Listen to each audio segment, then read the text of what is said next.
Shri Ram, Jai Ram, Jai Jai Ram, Om. Shri Ram, Jai Ram, Jai Jai Ram, Om. Shri Ram, Jai Ram, Jai Jai Ram, Om.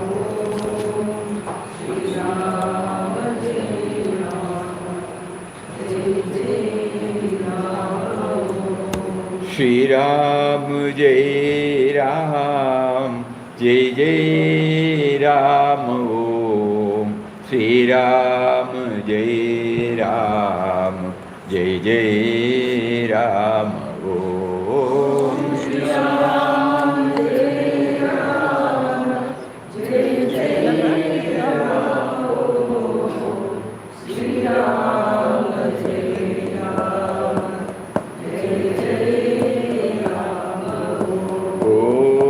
Shri Ram, Jai Ram, Jai Jai Ram, Om Shri Ram, Jai Ram, Jai Jai Ram, Om.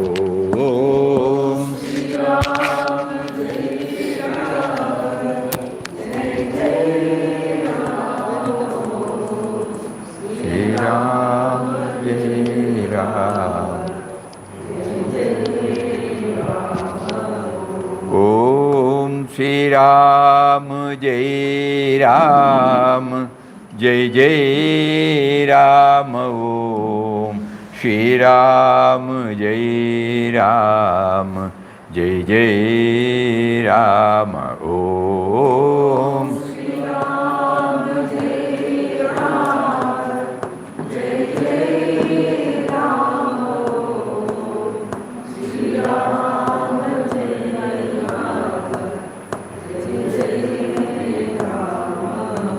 Om Shri Ram, Jai Ram, Jai Jai Ram, Om. Shri Ram, Jai Ram, Jai Jai Ram, Om. Shri Ram, Jai Ram, Jai Jai Ram,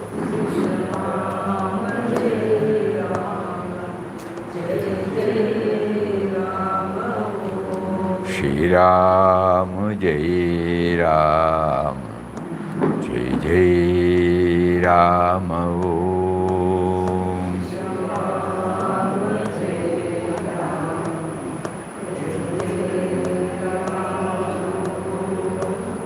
Shri Ram, Jai Ram, Jai Jai Ram, Om.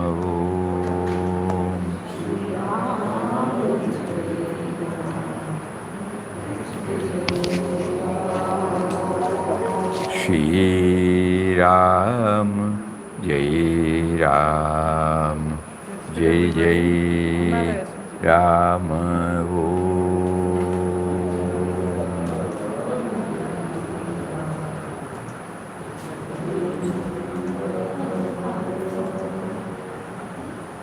Om Shri Ram, Jai Ram, Jai Jai Ram. Jagannath Puri. For the sake of those who are attending today, we were just going through the 40 boats, nearly 40 boats.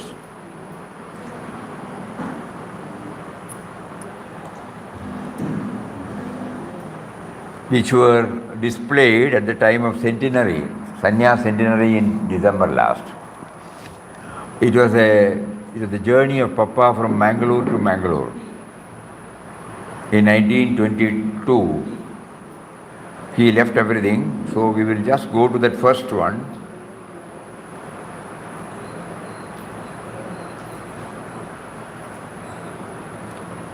The first one. First one, correct. First one. Correct. Papa Swami Ramdas's first long journey as a mendicant. Vittal Rao as beloved Papa Swami Ramdas was known before embracing sannyas, was struggling in the whirlpool of worldly life until he was lifted up by the indwelling infinite power. He felt that he was called by the divine to leave his cocooned life of severe limits and fling himself into the vast open sky of limitless infinity. This was his first long journey as a mendicant, traversing from the deep south to the far north, entirely relying on the indwelling reality alone, every day, every step, every breath.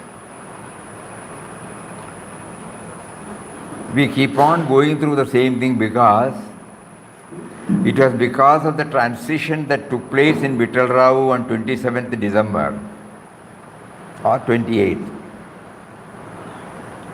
that we are all sitting here. Vittal Rao to Swami Ramdas.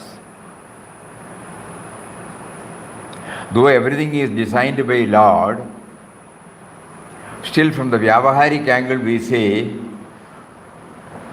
27th December 1922 happens to be the instrumental cause when he left everything. In the next one also we put. Papa Swami Ramdas has endless struggles. Next one.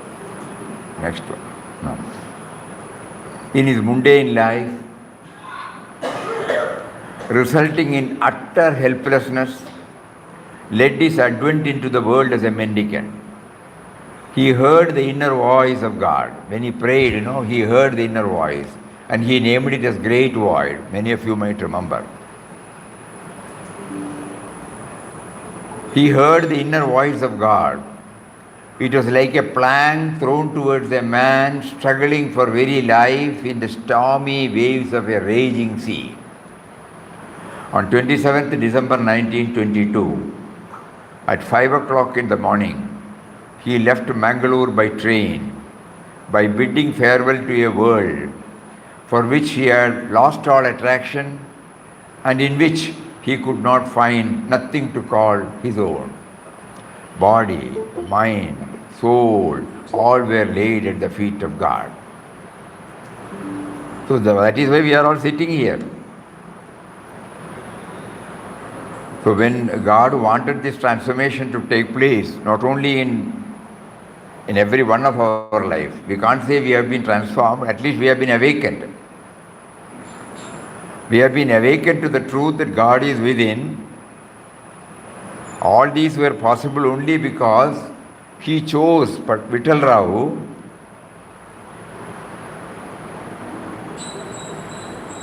to free himself from the bondages. One person's transformation,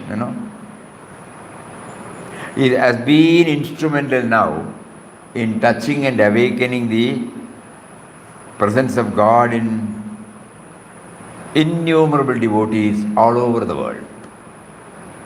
That is why we keep on remembering it as a mark of our gratitude. Why we have been drawn, how Anandashram was set up, how we got a Puja Mataji, how we got Puja Swamiji, how so many activities centered or initiated by Anandashram started reaching out to many segments of the society. All those things were possible because the transformation took place on 27th December. Till such time, though so many things were taking place in his mind, he was still continuing as Vittal Rao. But the moment he came out and left Mangalore, then a series of things God made him to go through. 28th, on 28th, we calculate that 28th, 27th December he left in 5 o'clock in the morning. Evening he reached D Road. He was in the station till midnight. So 27th midnight he was taken by another person to Trichy. Early morning when he reached Trichy, he walked. Swamiji. वो वापस cycle करने वाला है तो क्या है? Huh? No, they are talking about themselves. Kindly switch off the audios. Please mute the audio. I think Sarla.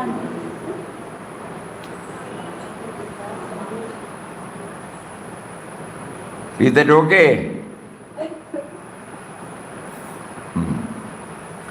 So that is why lot of importance is given for the 27th December.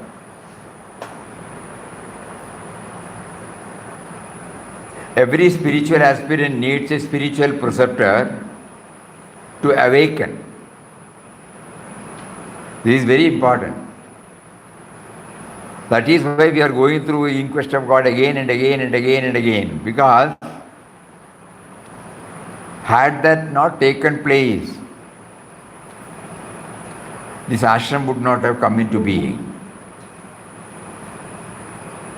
For the past 92 years, this ashram, previously a small ashram in Kasaragod, all these things were there only because of the transformation that took place in the life of Vittal Rao. For the sake of all of us, for the innumerable spiritual aspirants and devotees all over the world.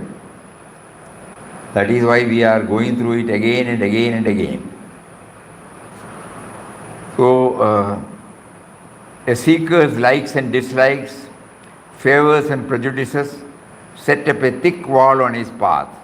He should fling himself into the infinite life. That means the sense of individuality, which is a product of likes and dislikes, rights and wrongs, favors and prejudices, preferences, priorities, set up a thick wall on his path. Make him oblivious of the indwelling God. So he has to himself fling himself into the infinite. He has to take the leap from the individual to the cosmic. Then yesterday we have been going through, I think we reached Puri. Himalayas. We came up to Himalayas. Calcutta is over. 60. Tarakeshwar.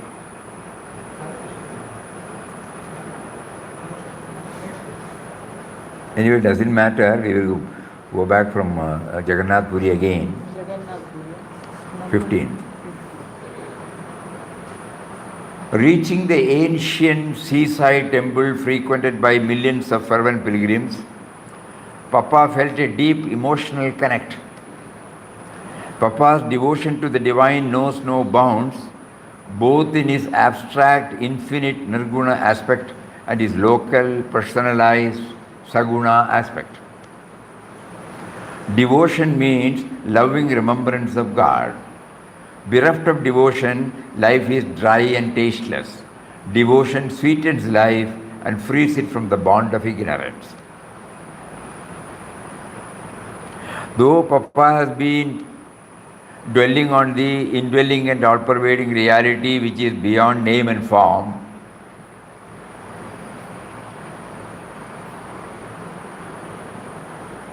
he equally gave importance for the worship of any form, deities. Because the relationship between a devotee and a Bhagavan, Bhakta and Bhagavan, it is always sweet. Suppose we start identifying the Atman Brahman, it may be dry. Only for a selected few they may be able to derive the fullest benefit. For others it may be an intellectual exercise, hardly giving any sweetness. By and large. Not that all, by and large. So probably in order to show that even a deity worship is equally valid, provided we don't localize, we don't limit the all-pervading reality to that form. So in Puri, as you all know, millions of people go there and they have the darshan. So Papa was also led to the temple, and there the crowd was so big that he thought we will not be able to have the darshan of the deity. Suddenly somebody comes and takes him to the front. And he had the full darshan. At that time, Papa had written, in an ecstatic mood.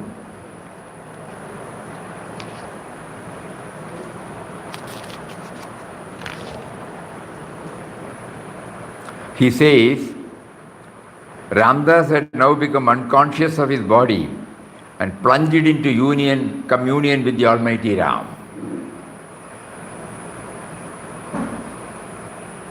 Ramdas had now become unconscious of his body and plunged into communion with the Almighty Ram. In about 5 minutes, he was standing before the big idol of Jagannath. So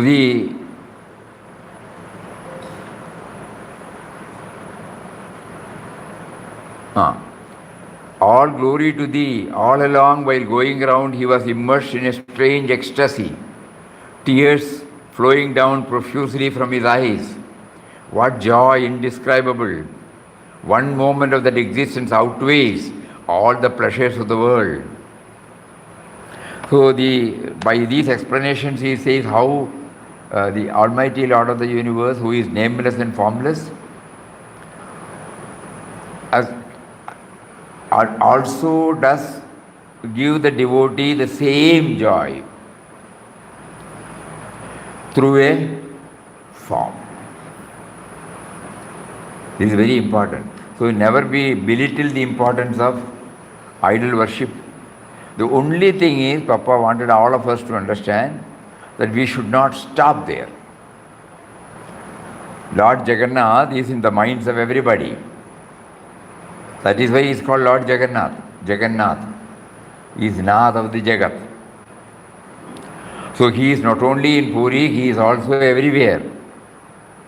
But suppose we say he is everywhere, the devotion will not well up.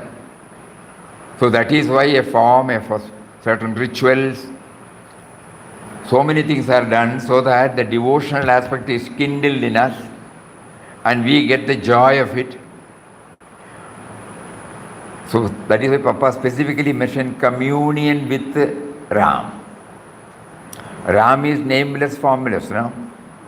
So this was instrumental in making communion with him. So idol worship or worship of a form is valid provided we have the right relationship. Next, Kolkata and Dakshineshwar.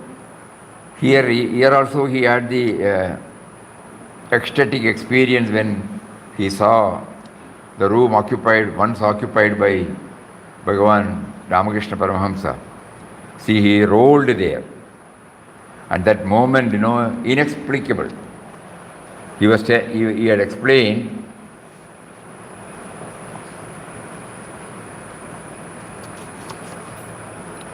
he then laid himself flat on the floor of the room and began to roll all over the place, feeling all the while an inexpressible ecstasy of bliss. O Ram, the floor was blessed by the tread of the sacred feet of that holy man. About half an hour passed thus, and he was still rolling on the floor, his face beaming with a strange light of infinite joy. So here also he points out the role of saints, spiritual preceptors in a sadhaka's life. Because they give us, it's not philosophy, their life is placed before us. Every time when we go through their life and inspiring life and teachings, something happens in us. We get touched. So that's why he says, butter comes after churning. Similarly, after struggle comes repose. Darkest night is succeeded by the bright day. Do not despair. Look within for the dawn of a divine light, freedom. For this satsang is beneficial. So whenever we are made to pass through various ups and downs, so many trying situations, which the mind labels it as adverse, the satsang, not merely the darshan, they are teachings. when we remember them, their teachings come to us. Through their teachings, we get a cushioning to absorb any such shocks which he makes us to pass through. Tarakeshwar.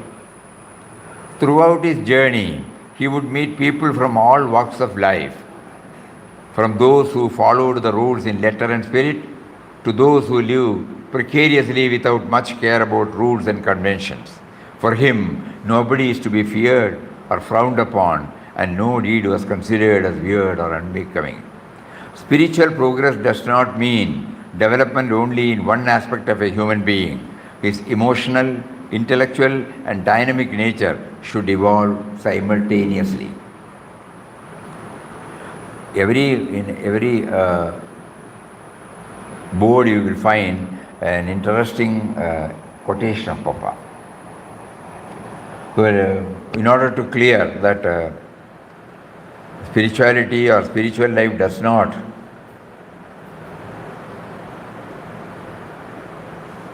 diverges from the common run of life, he makes it very clear. The spiritual progress does not mean development of only one aspect. When we try to become conscious of the living presence of the Almighty within,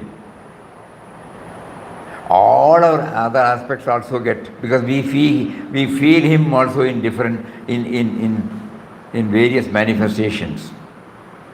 So our relationship with the manifestation also changes.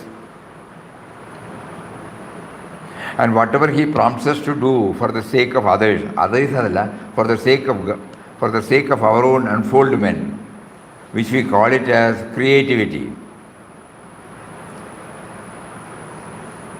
that also has to be thought of. So spiritual progress does not mean retiring to a cave, abstaining ourselves from all our activities. Papa's interpretation is totally different. You become dynamic, active in every field.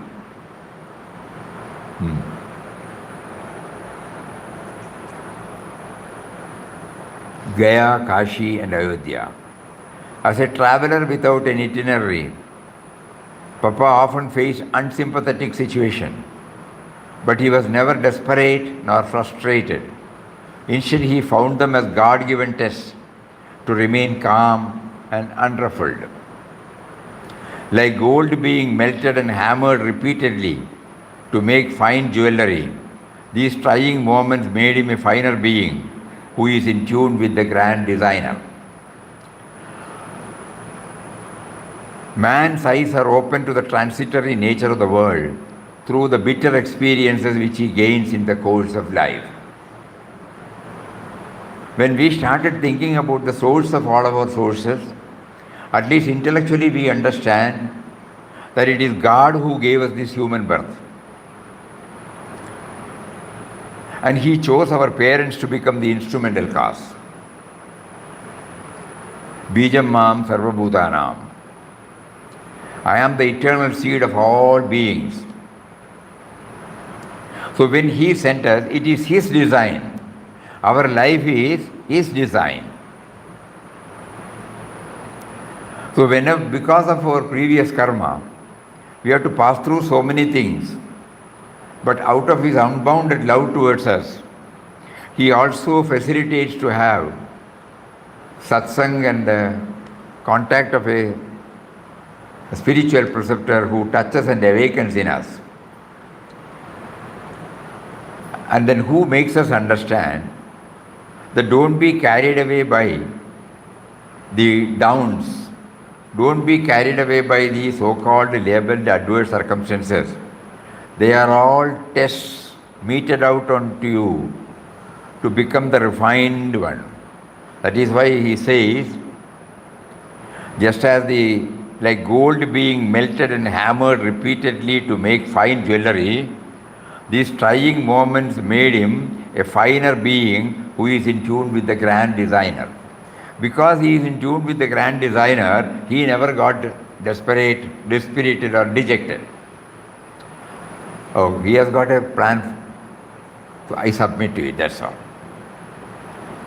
So man's eyes are opened to the transitory nature of the world through the bitter experiences which he gains in the course of life. Jhansi. During his wanderings, Papa would often retreat to a quiet meditative place to be in communion with the divine, like a dewdrop slipping into the shining sea. According to Papa, prayer and meditation are essential to destroy the veil of ignorance that has clouded the soul.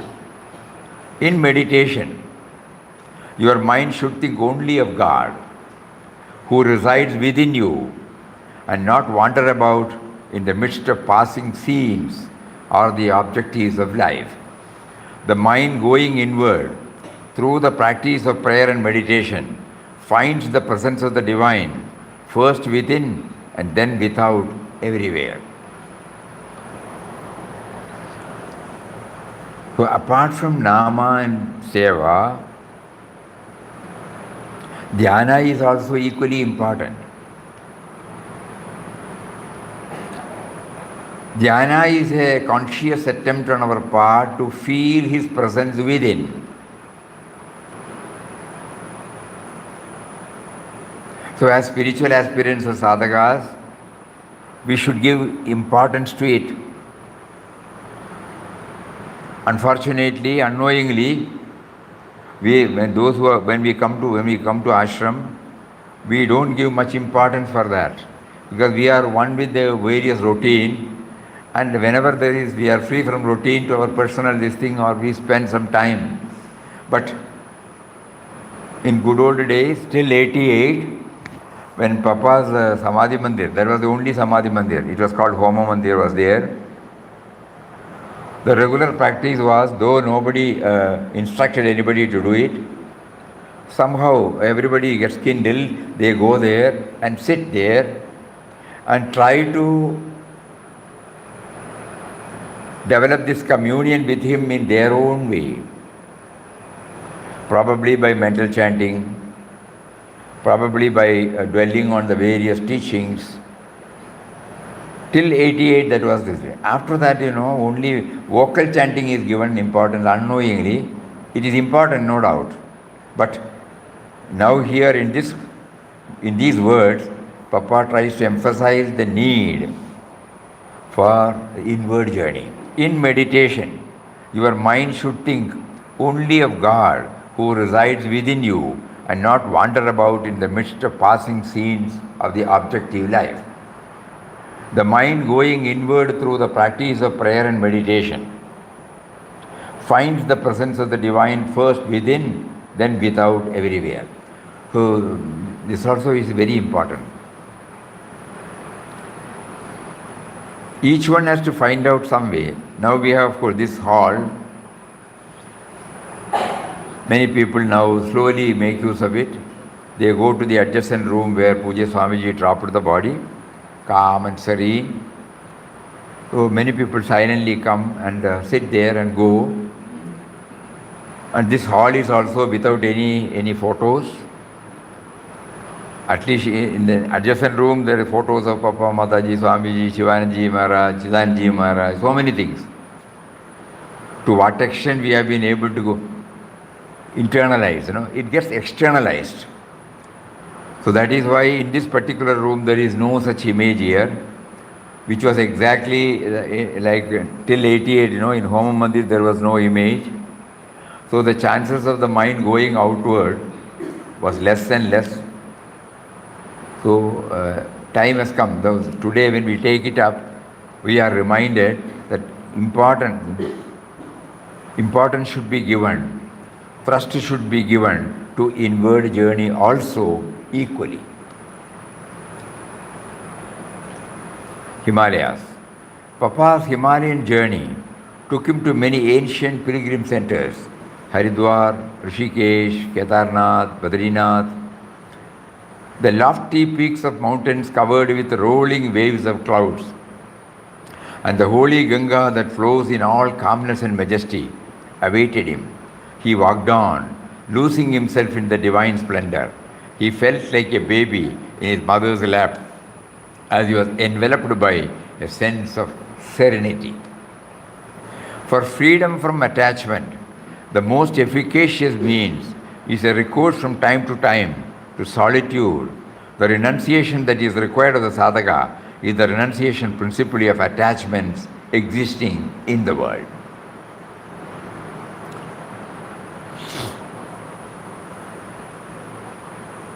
So it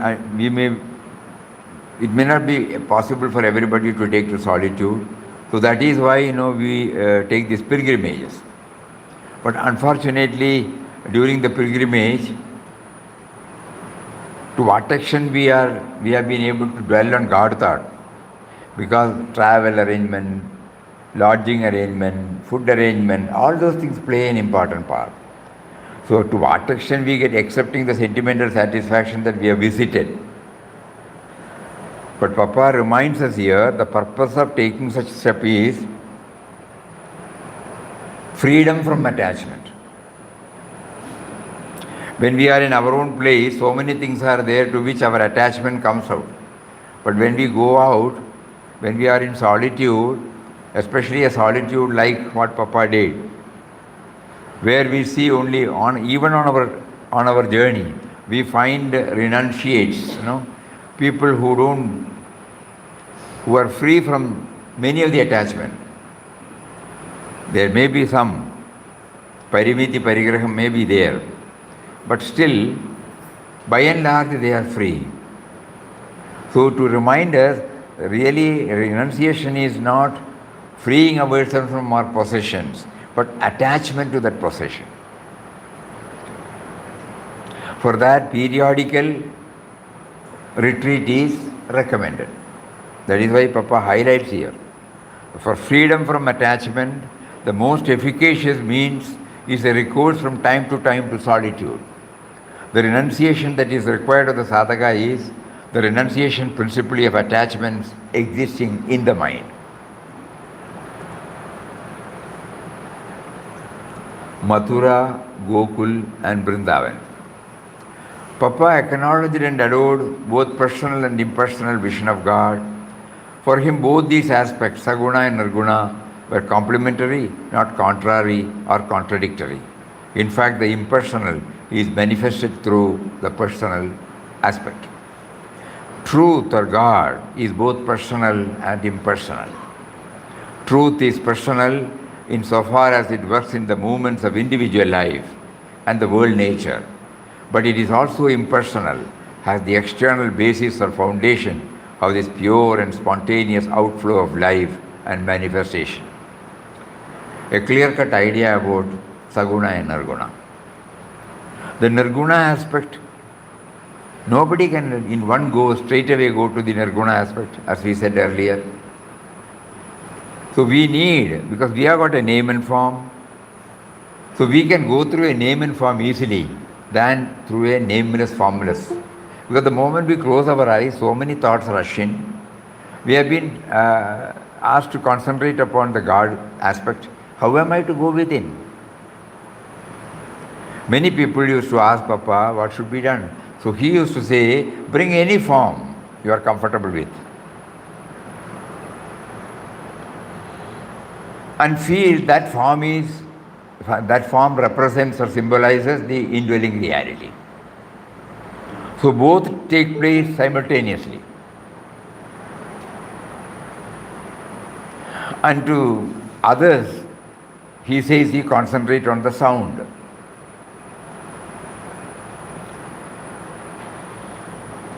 So, sound, when we say Om, Shri Ram, Jai Ram, Jai Jai Ram, we concentrate upon the sound. And this concentration upon the form, concentration upon the sound, directly enables us to free ourselves from the outgoing tendencies of the mind. Here again, why we have not been able to derive the fullest benefit, though we used to go to many temples, we have great devotion for many deities, we find blissful, we find joyous when we hear certain bhajans, everything is correct. But at the same time, we should know that the form represents the formless. Then only it becomes cosmic.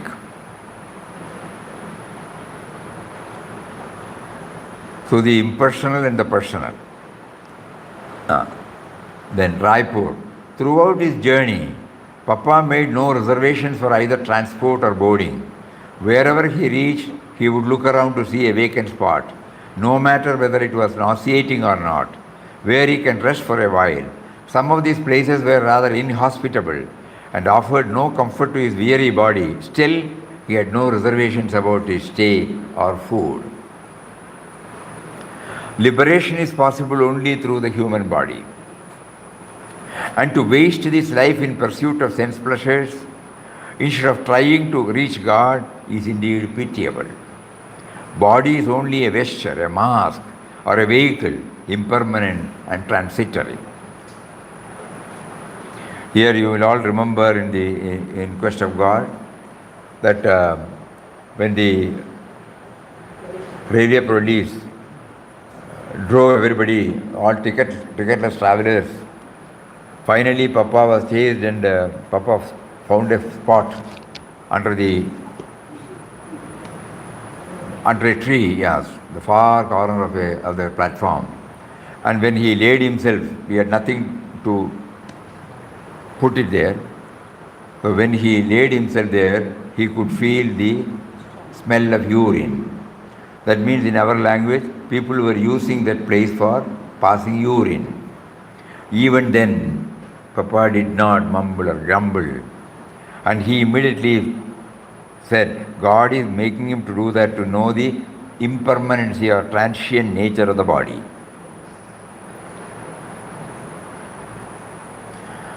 Because we are carrying the urine with us. We are carrying the stool. We are carrying the phlegm. We are carrying the sweat. That is why anything comes out of our body, we don't take it back. But we hardly recognize that. When we see outside, when somebody's urine or something is there, we immediately say, no manners, something like that, no?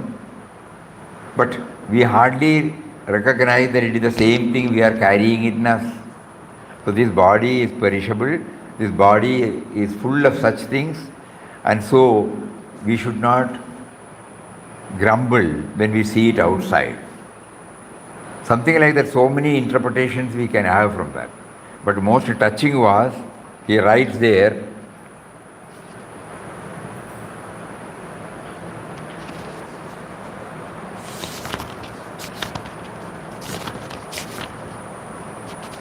this condition taught him further still what a folly it was to make much of this perishable body. It also tended greatly to make him find his true level, which is indeed very, very low.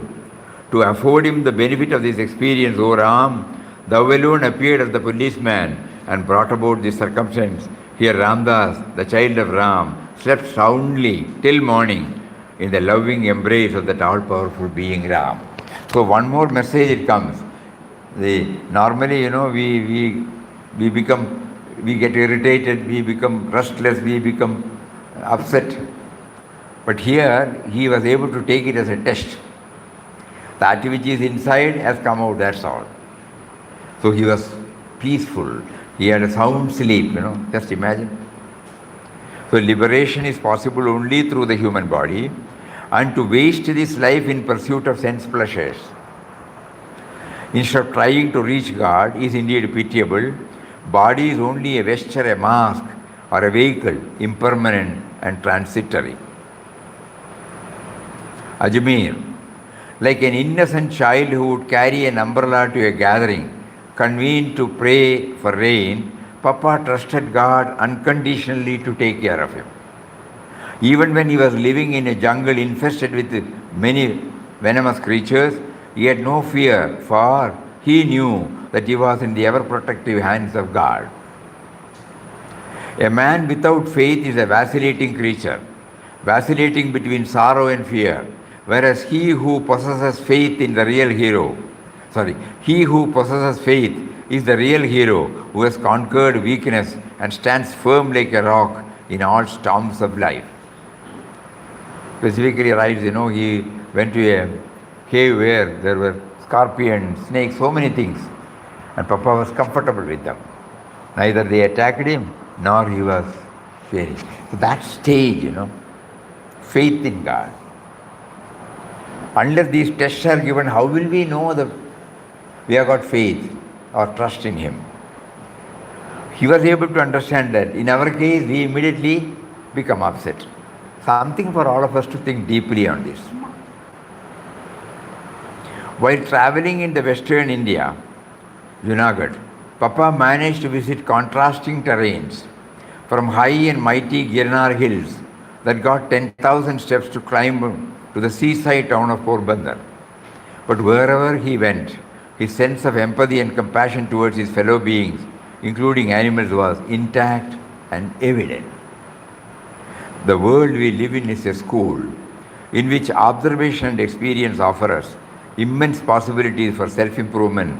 Nay, the world itself is our Guru or God.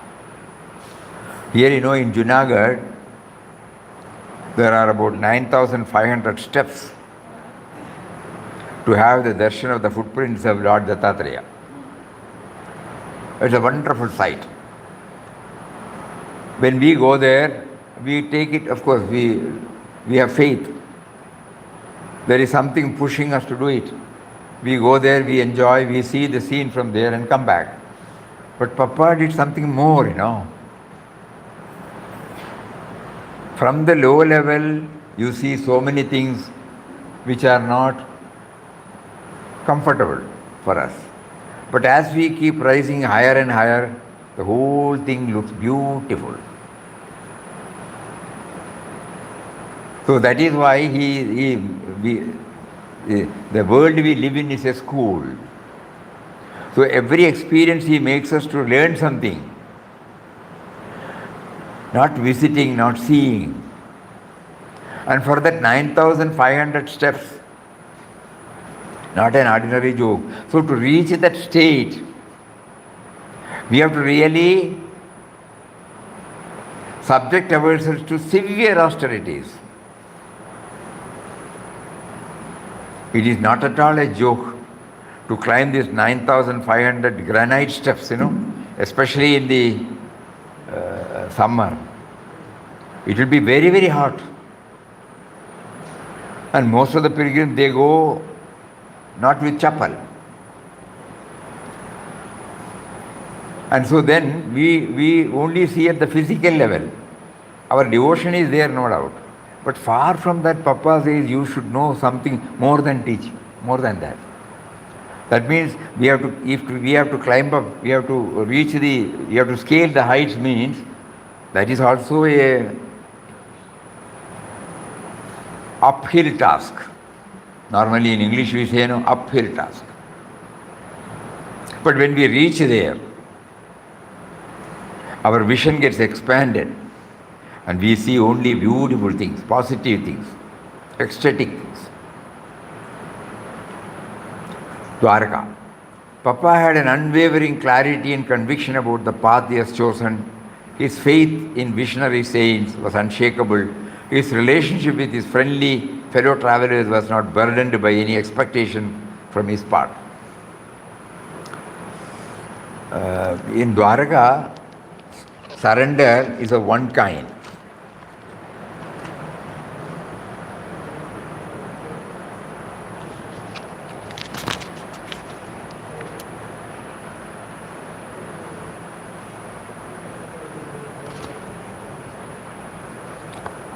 Surrender is of one kind, total only. It means dedication of your entire life to God.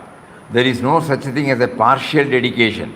I-ness is not given up partially.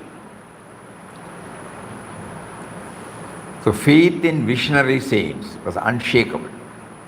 Whenever we are on this path, this is one of the prerequisites for all of us. We must have unshakable faith. Not every 5 minutes we keep on changing our faith. That comes only when our surrender is there.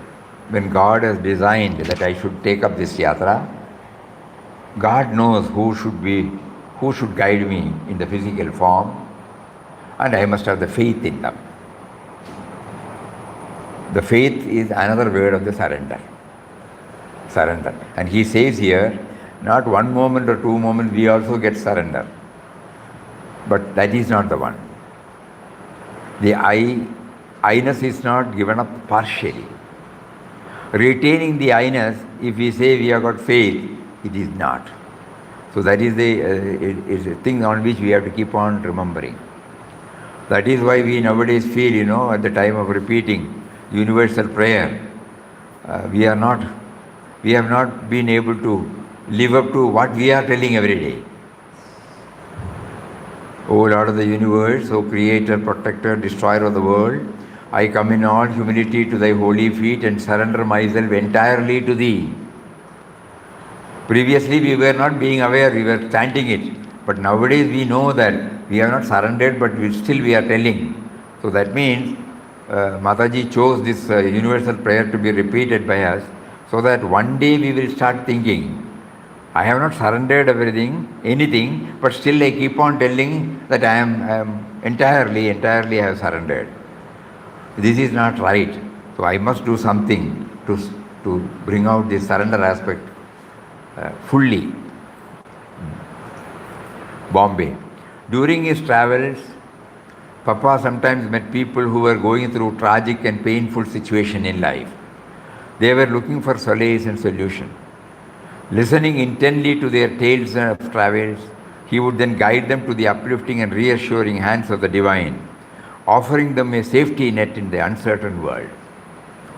So you remember at the time of taking sannyas, he took the vow, henceforth the life will be consecrated for the meditation and service of Ram. So whenever God places an individual apparently passing through distress, as a sadhaka, we should try our level best to bring solace and cheer into them. That is why he set up this ashram. That is why Mataji set up this legacy of not only trying to meet the worldly aspect, worldly needs, but also about the spiritual aspects. Not only the spiritual aspects, but also the worldly aspect. That is why both are taken up right from day one. Everything is provided. Every morning you might be seeing so many petitioners come. So whatever is possible, whatever God makes us possible to do that, with the wherewithal provided by Him, we try to meet.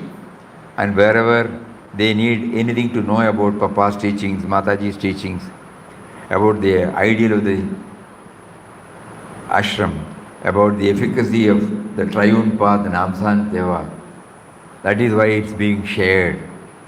So if we look at a problem raised as to why people suffer, why accidents happen, why people suddenly die or pass through long periods of agony, from the karmic standpoint, we find that suffering and death come to man according to his past actions.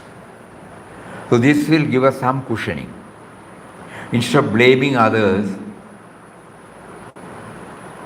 this particular quotation of Papa gives us something, we are working out our karma. We have to. We look at even the people who have scaled the heights. To them also, this karmic wrangle is not free. So then what about us? So instead of blaming situation or person or objects, we try to understand that we are working out our own karma. Panchavati and Tapovan. Many incidents in his journey convinced him that God's ways are always inscrutable and He alone knows the why and the wherefore. Papa was always content with what he had and never wanted anything more, even when he was repeatedly offered. 27th. Feel always that you are in His hands and therefore always safe. With the weapon of God remembrance, you can dwell in the midst of temptations and remain unaffected. That is why they insist that even when not vocally, the mental chanting should come to stay with us, because that will link us to Him. however much we try, we may all slip into our usual way of thinking. So he says, feel always that you are in his hands, and therefore always safe with the weapon of God remembrance. Trimbakeshwar. Many a time Papa was saved miraculously in precarious situations. These events reinforced his faith and trust in his Savior and convinced him that he alone exists. What the caterpillar calls the end of the world is what God calls a butterfly, the evolution. Be calm and serene in all situations. With the thought of God in your mind, be always brave and cheerful. You are truly under his protection. Be calm and serene in all situations. Something for all of us to keep on reminding us. Pandarpur and Bijapur. A journey is an expansion in many ways. It opens new windows to the hitherto unseen world. For Papa, whatever he came across, nature, buildings, people, animals, everything extolled the glory of God.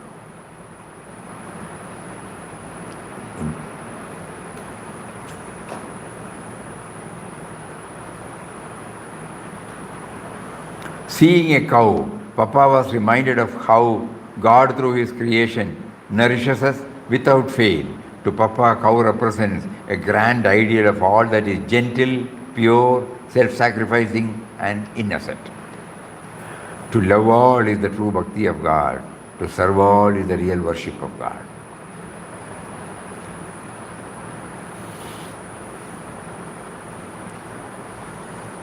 Applied spirituality. Though we may not be able to live up to this, at least we will widen, our love circle. And wherever it is possible and whatever is possible, we try to do our own, but as he provides. And back again to Hubli. During his journey, Papa was fortunate to get the darshan of many Mahatmas who inspired him with the exemplary life they led and universal values they kindle. In Hubli, he had the darshan of Siddharut Swamiji, Siddharut Mat. And he has explained about Siddharut Mat of Swamiji also. Every day when he attended this satsang, something was there for him to get reinforced.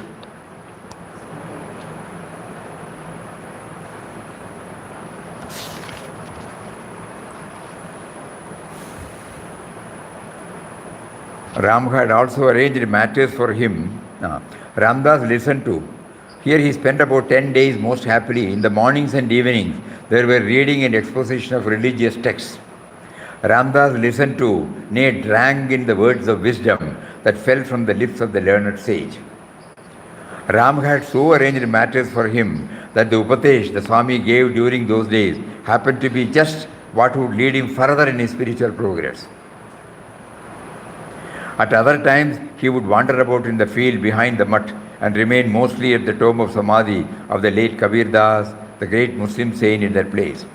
Ramdas was clearly able to experience a spiritual atmosphere charged with peace and calmness inside the mutt and Dharmshala, especially at the time of the presence of the great Swami, Sri Siddharudha, who was a great yogi of an advanced stage. He was kind, affable, hospitable, and full of tranquility.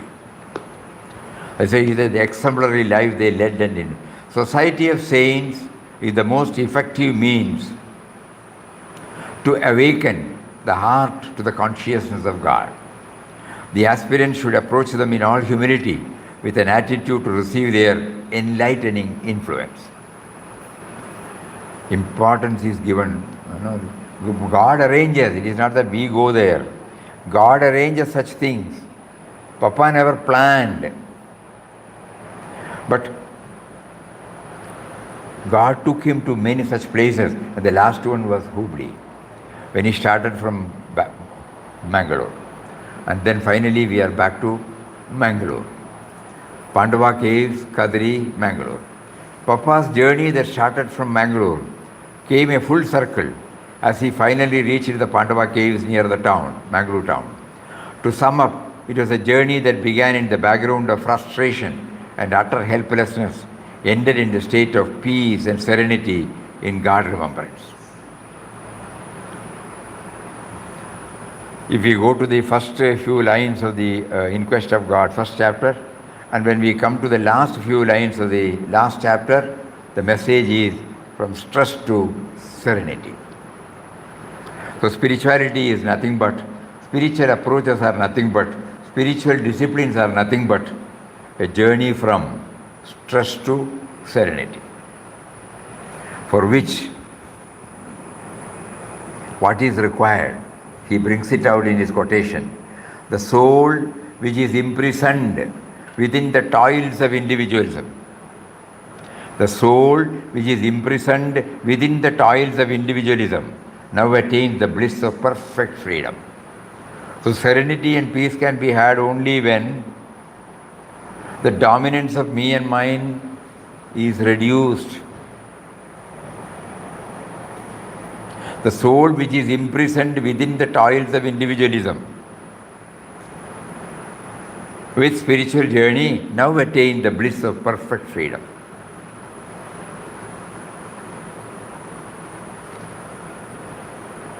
So that is how this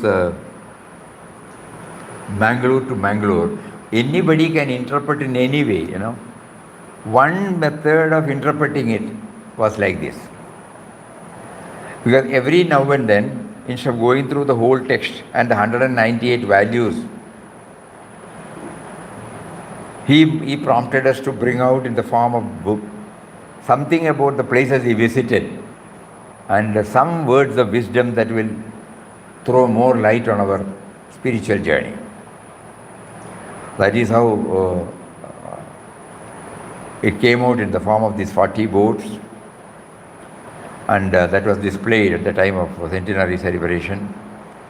During this next December also, many of you might be knowing that we will have a 1-week program here from 23rd December to 31st. We will have 7 days of Akhanda Ramnam, 23rd to 29th, and 31st as usual we will have here Satsang and Ramnam, daytime Ramnam, and night we will have up to the 12 o'clock we used to have Ramnam. So in this period also we intend to display these boards so that we are reminded of the journey which Papa undertook, which was in Vyavaharik language, which was the instrumental cause for setting up this Anandashram, which drew us for our own benefit. So all these things will be touched and kindled by going through these boards. Mangalore to Mangalore, Mangalore to Mangalore, stress to serenity, stress to serenity. So let us all try to remember this as much as we can. Only by repeatedly hammering all these things, something will go inside. Otherwise, we will be carried away by our own preoccupations at the outer level. May He who has facilitated all these things for us also trigger our spiritual journey so that we eke out the maximum benefit of what all He has provided Him. Hari Om. Om Shri Ram Jai Ram Jai Jai Ram Om Shri Ram Jai Ram Jai Jai Ram Om.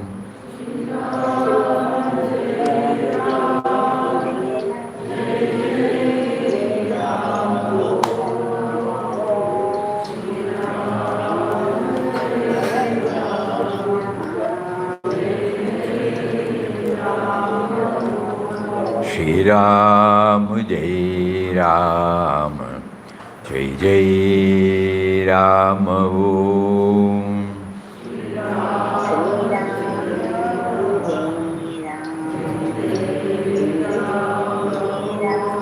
Shri Ram Jai Ram Jai Jai Ram Om.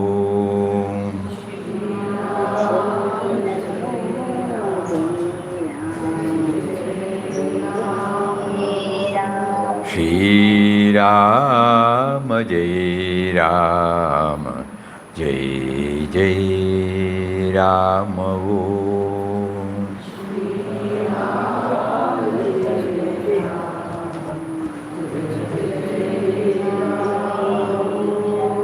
Shri Ram, Jai Ram, Jai Jai Ram Om.